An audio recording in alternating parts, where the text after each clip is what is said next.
Hey, everybody, welcome back to the End in Mind podcast. I'm your host, Caitlin. Super excited to introduce you all to Mitchell. Thank you so much for being here today with Oh, us. it's great to be here. Nice to spend time with you. Yay, I feel the same way about you. And can you tell our listeners a little bit more about yourself and who you are? Sure. Well, let me give you the answer that most people expect, and then in the interview we'll get the real, we'll get the real answer out. My name is Mitchell Levy. I've been in Silicon Valley for 39 years, been happily married for 37, have a 27-year-old son. That's the important stuff, right? I've started 20-ish companies. I've sat on the board of a NASDAQ firm. On the companies, many of them have been smaller service providers. So lots of opportunity that really resonates with this audience. One of my companies is a publishing firm. We have published over 750 books. I have written 65. The one behind me is my 66. And depending on when this has come out, it will either be on pre-sale at Amazon or it'll be on sale on Amazon. Um, and I am in the middle of what transformed my life. A couple things. Twice in my career, I've had businesses that were nice six-figure businesses that went to zero for different reasons. One, because of the dot-com days coming to the end. The second, because of COVID. Um, and what really transformed me was I interviewed 500 thought leaders between 2019 and 2020 on what the concept of credibility was. And then I ultimately have really developed expertise in credibility. I unwrapped or uncovered a superpower in clarity. And as I started deploying those in the marketplace, I realized we needed something else. And that something else is the book that's behind me. It's called Executive Abundance. And once again, depending on when this comes out, I'm in the tail end of my PhD program. And the fascinating part is that PhD journey um, really can unlock a lot of really cool things in what's going on in the world. So that's kind of where I'm at now is continuing to grow, continuing to serve, and to have fun.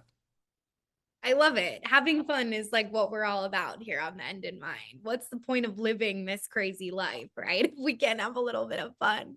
That's Agreed. great. Can you tell us a little bit about your experience or your background in maybe your perspective rather in executive abundance? Because what a great book title that is. And I feel Oh, like it thank you. encompasses a lot of different things. It's interesting.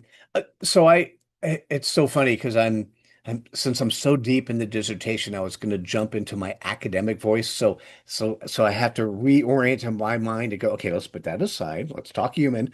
Um, and and what's interesting because I'm doing a capstone dissertation, which means that I still do the 5 chapters of her dissertation.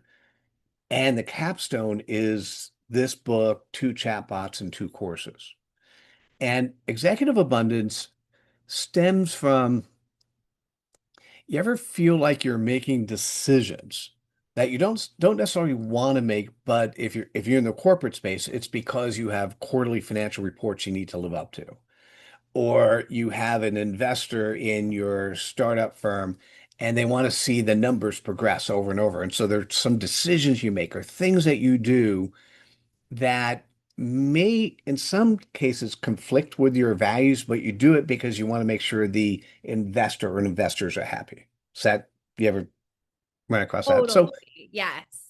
so it, and having sat on the board of a public firm, we have fiduciary responsibility to the investors.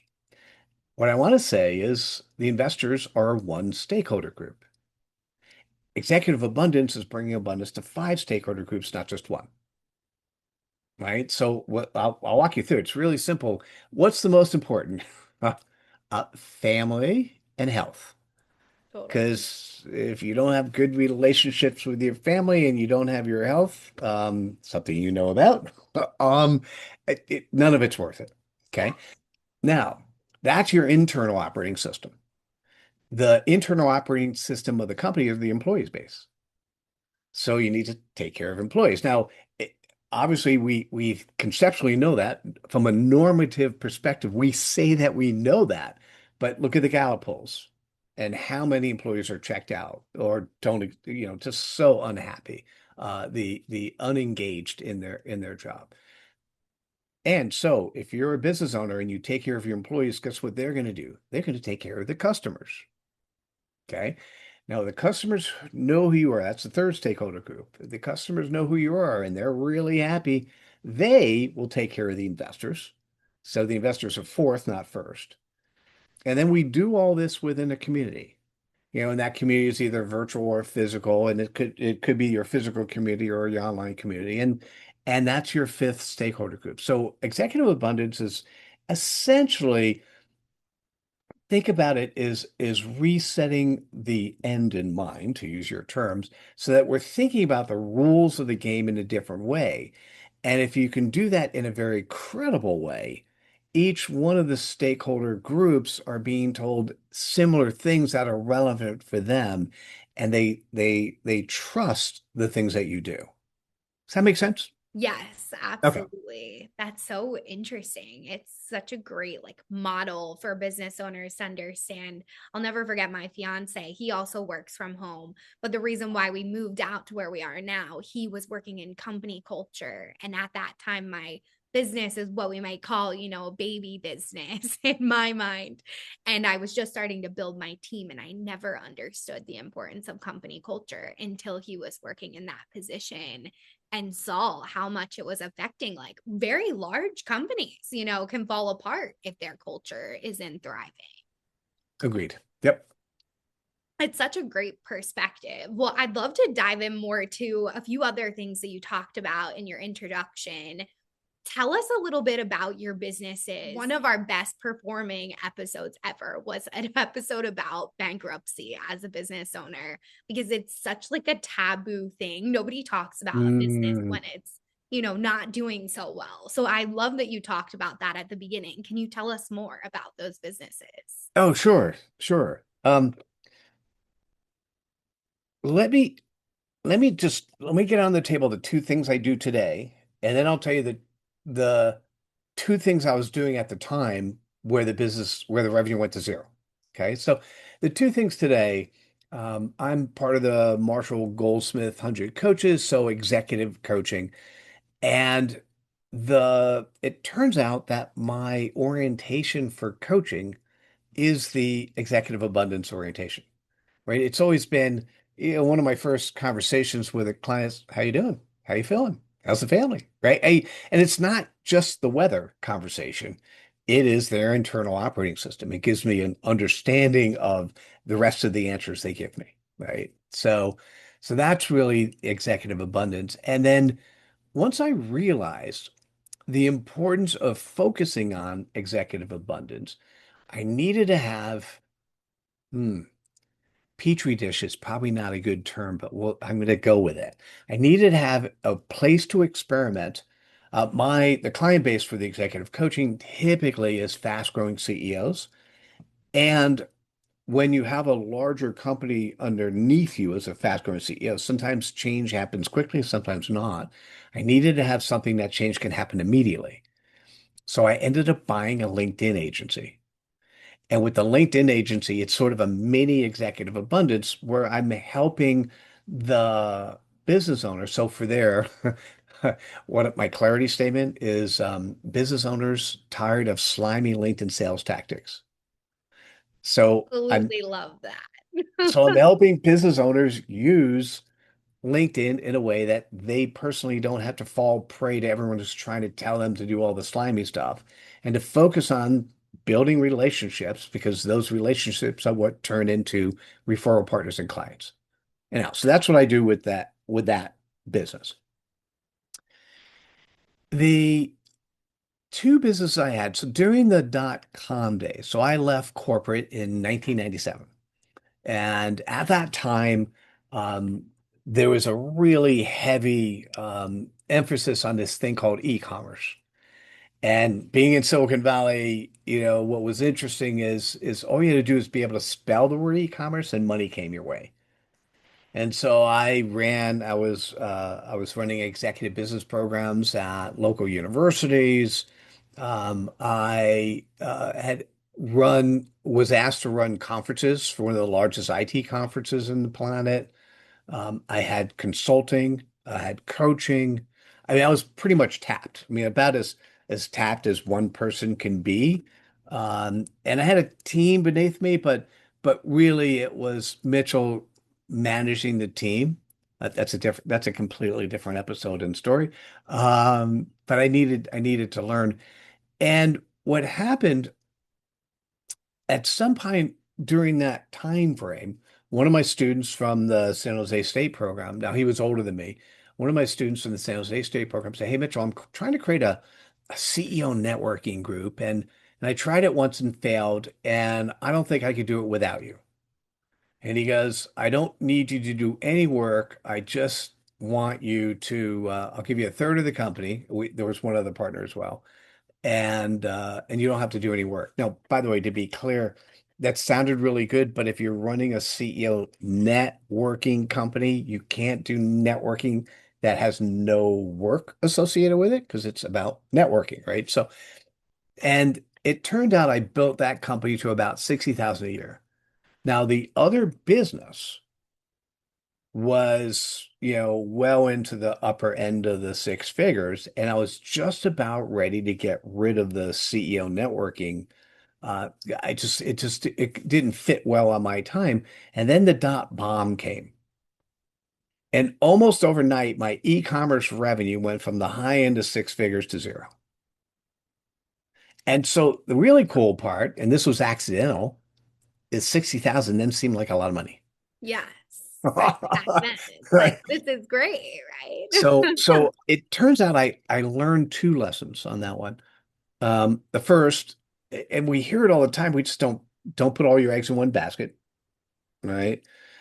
The second is I couldn't take what happened personally. There Yes. was nothing that I did that caused the dot bomb to happen. It just happened, right? You can't say, "Oh, if only I did this or did that or focus," and so, and by the way, that was true for the second business. Okay. Um, and it's just interesting because a lot of times people take those sort of things personally, and you just have to be prepared that if there is a need today and you're making good money, that need could go away. If you're making great money, lots of competitors are going to come in and maybe make it difficult. Yeah. All right. Exactly. Which is, by the way, what happened with the second one an interesting thing. So in 2005, I started a book publishing company. I always wanted to do that. That was like one of those things in my heart. And and we have published over 750 books. Yeah. Wow. That's very significant. Oh, which is crazy, crazy cool. So people go I'm actually publishing this out of my publishing company, and people go, "So you're self-publishing?" I go, "Yeah, sort of. I spent a couple $1 million building a publishing company and published 750 books. But if you want to call it self-publishing, sure." I Right. have an inside track, right? It's so yeah, I guess I am, right? So um what's interesting is COVID hit the publishing business with a truck, and then Amazon ran over it two or three times. Yeah. Right. So I knew in 2005 what was happening in the world is that publishing was being democratized. I actually thought the business was going to go away, maybe 5, 10 years down the road. And the type of authors I would go after are the speakers, the consultants who, when they would go to conferences, they would give away books to their, not sell, give away books to their audience, right? Or when they go to companies that would just get bundled in. So, and I got 50% of the profit on the back end. So nice recurring revenue stream. So all of a sudden, this thing called COVID happened. We weren't traveling. All of that revenue. Now, it didn't bring all of my revenue to zero, but once again, really nice six-figure business got chopped by, I don't know, 75%. Wow. And and then when we had all this free time, that's when people started thinking to themselves, oh, I really could self-publish. Yes. Okay. And so now I still have a publishing firm. It's so funny. The people who really still trust, know, and love me, they'll come to me and go, hey, Mitchell, do you still publish? Because it's not really prevalent on, I still have the publishing websites, but it's not prevalent on the Mitchell Levy .com website, right? And it's because so many people can self-publish. There's a lot of stupid business models. And sorry, a stupid business model is that they're making a loss today and they'll make it up in volume tomorrow. And I can't compete with that, right? And so now that I'm at the stage where because I deliver a fair service for a fair price at a reasonable margin, not reasonable from me making a lot of money, reasonable from the client perspective. And I don't want to be nickel to dime. It's not fun anymore. I'm good at what I do. You're already getting a good deal. You're not getting any better, right? And so if people trust me and love me, I tell them what I do, and they go, okay. And if they don't, I don't spend the same energy. So that's why the other two businesses, the executive coaching and the LinkedIn stuff, is really where I'm enjoying myself.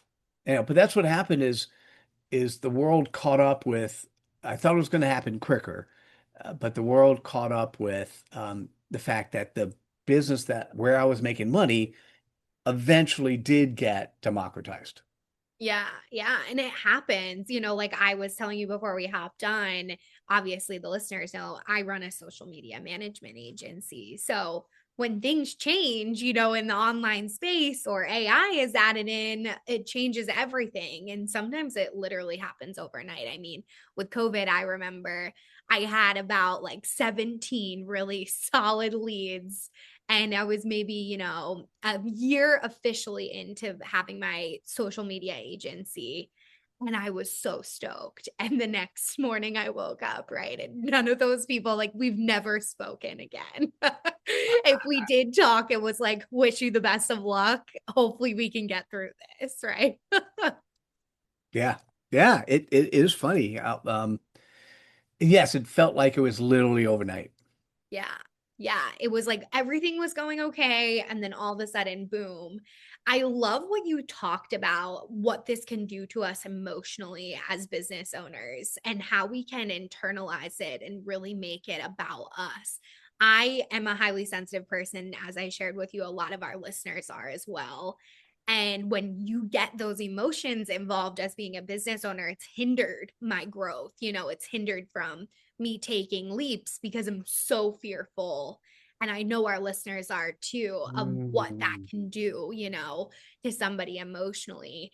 How do you help your clients currently, and maybe even yourself through living it through experience, stay out of that negative mindset of this is something we've done or we've created? Interesting. You, if you don't mind, you asked me about two or three questions in that question. Yeah, I tend Could, to do that. oh no, wait, we all do.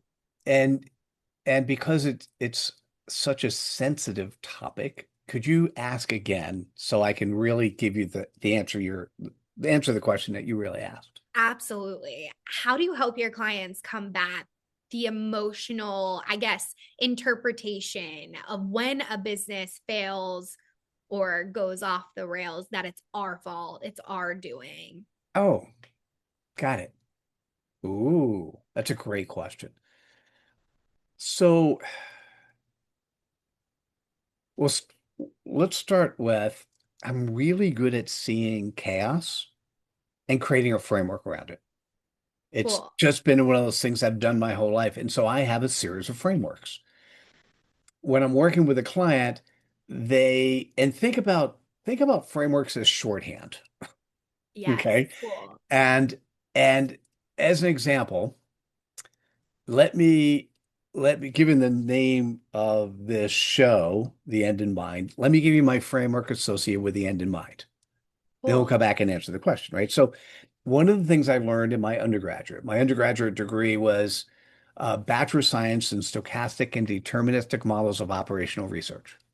Wow, I know, that is kind of cool. so cool. Basically, what that means, I was taught how to model people and systems and improve them, Cool.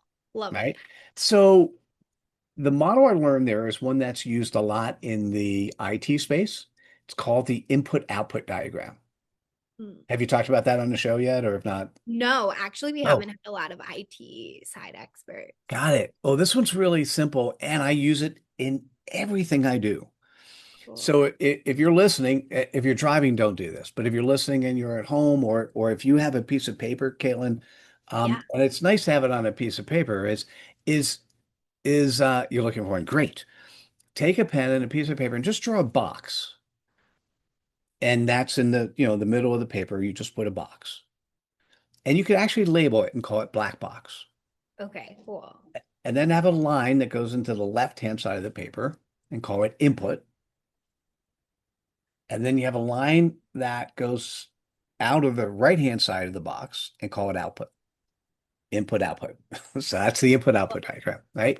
So what happens as humans is we often spend all of our time inside the black box. Somebody asks us a question, we jump right into the black box. If our business fails, we jump right into the black box, right? And the thing is, we need to understand the inputs and outputs. Mm. So I gave you an example, running a successful e-commerce company, all the stuff that happened that got me to do that. One of the inputs were, well, we no longer care about e-commerce. What's the expected output? Well, I could be depressed, but by definition, the output is, ooh, that business has gone away, right? Same with publishing. The publishing model is doing great, doing really well. A large amount of my revenue stopped because of COVID. When we started building up new people, I had people come to me and go, "Hey, Mitchell, I know you charge this amount, but this other person's charging," and they gave me a number below cost. Can you do that? Well, the inputs have changed. The output could be that I need to go into the black box and change the way I market and sell and price, but I didn't want to, right? So what's important is always, so when you ask me about the question, if a client is unhappy, um, how to not take it personally. Well, first we look at a simple thing, the inputs and outputs. Or a lot of times, for instance, when you asked me this question, I wanted to make sure I understood the input properly so I can give you a different output, right? And that's often, and you can use this. I mean, if you're listening to this, and you too, Kayla, what's really interesting, you could use this the rest of your life is next time somebody asks you a question or next time you run into a scenario, think about before you jump right into the black box, think about your inputs and outputs Yeah. because those inputs and outputs change, um, and change what you're going to do in the black box. Right. Wow, that's so cool. Almost like change your actions based off of the data, right? That's laid in front of us. And so then it's if somebody is sensitive for a certain thing and we identify the inputs and outputs, this was a natural outcome, then my response to the person was, well, you the inputs changed and subsequently the outputs have to change and you could be unhappy about it because that's the output you're demonstrating, but you didn't do anything wrong. It just happened, right? And or you did something wrong, you have a choice. The choice is you could have the output of being depressed and unhappy, or you could have the output of saying, "Ooh, I need to change who I am and how that shows up next time. So let's create a new input output."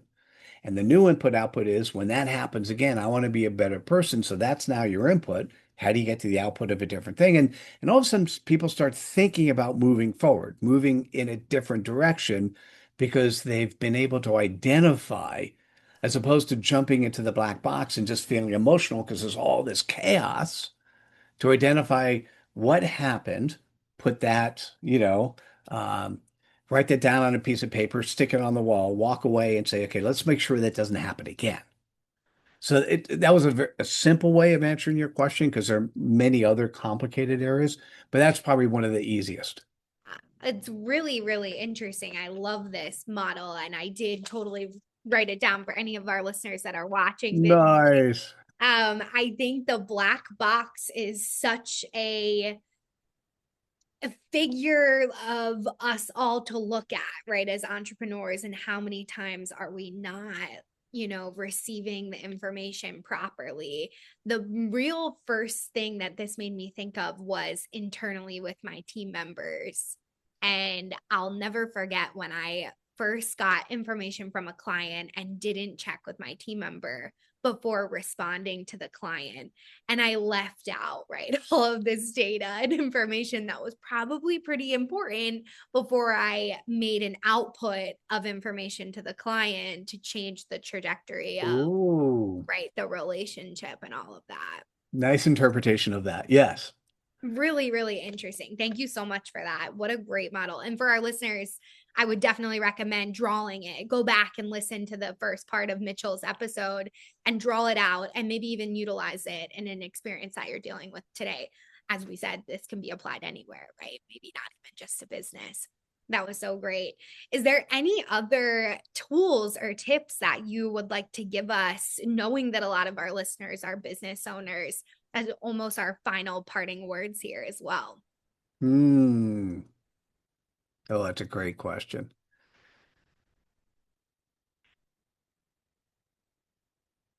Do you, do you mind if there's two that are bubbling up in my head. And do you mind if I share? Okay. Please do. So on the first one, a lot of times somebody's superpower today happens to be their kryptonite of the past, right? It's something that was bothering them or caused issues and they overcame it. And they overcame it in such a way they became an expert in that area. And as an expert in that area, they want other people to get over it quickly. If you have that superpower and you're executing in that space, don't listen to quote unquote other people who are telling you ways that you should be playing in that space because they have a different framework, different mindset, different approach. And sometimes this concept of credible, they may be giving you dubious information, the opposite of credible. And it's not because they're dubious people, it's just that's how they were taught. And so ultimately, if you have a value system that goes along with your journey from dubious to credible, live in that value system, live in that construct. If and don't let other people knock you off the who you really were meant to be and the value you need to bring to the world. That was a little bit esoteric, but that was the first thing okay.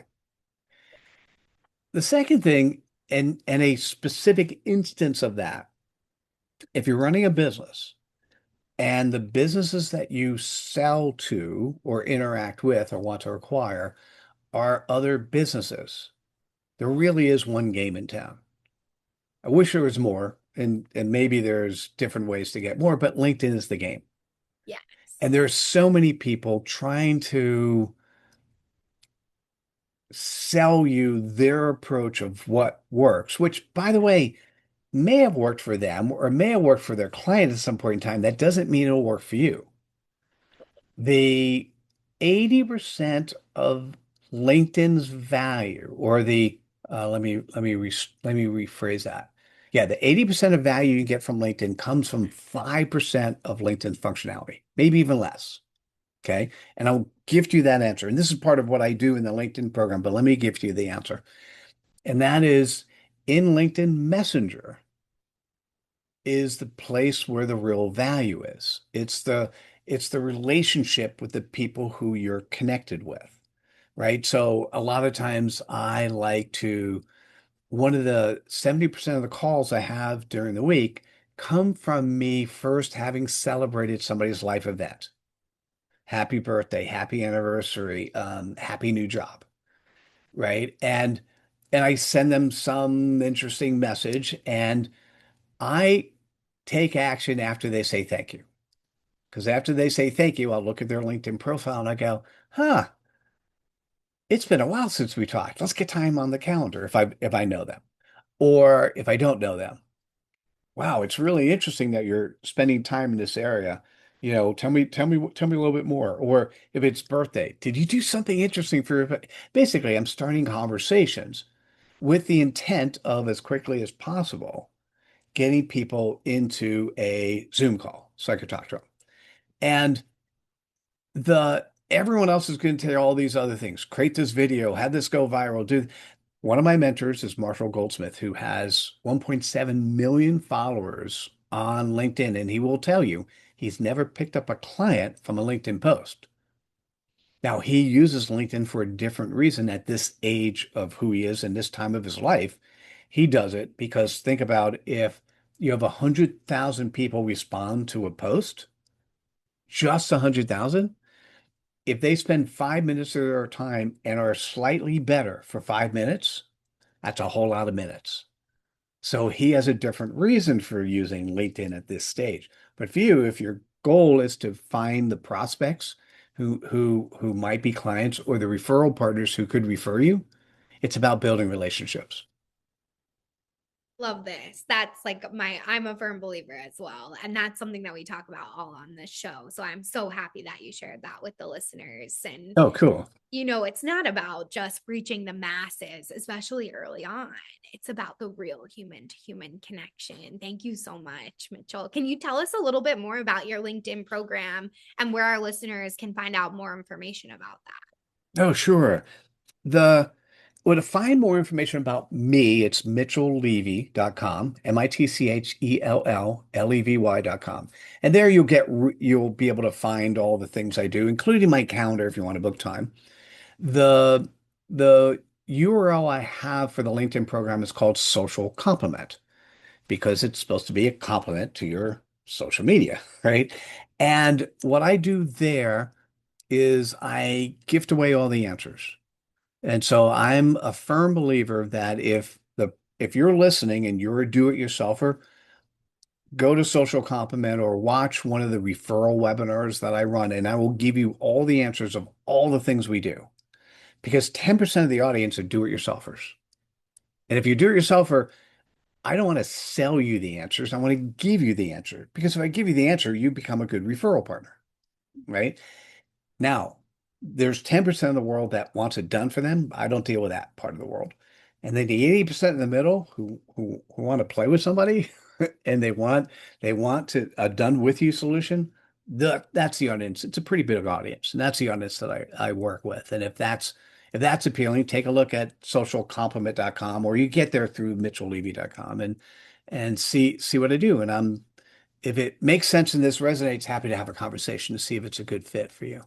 Perfect. Well, thank you so much. This was so great. I really enjoyed it. I know our listeners will too. And for all of our multitasking listeners, you can check out the show notes and the links below or send me a DM and I will connect you with Mitchell and his website personally. Thanks so much again. Thanks, Kayla.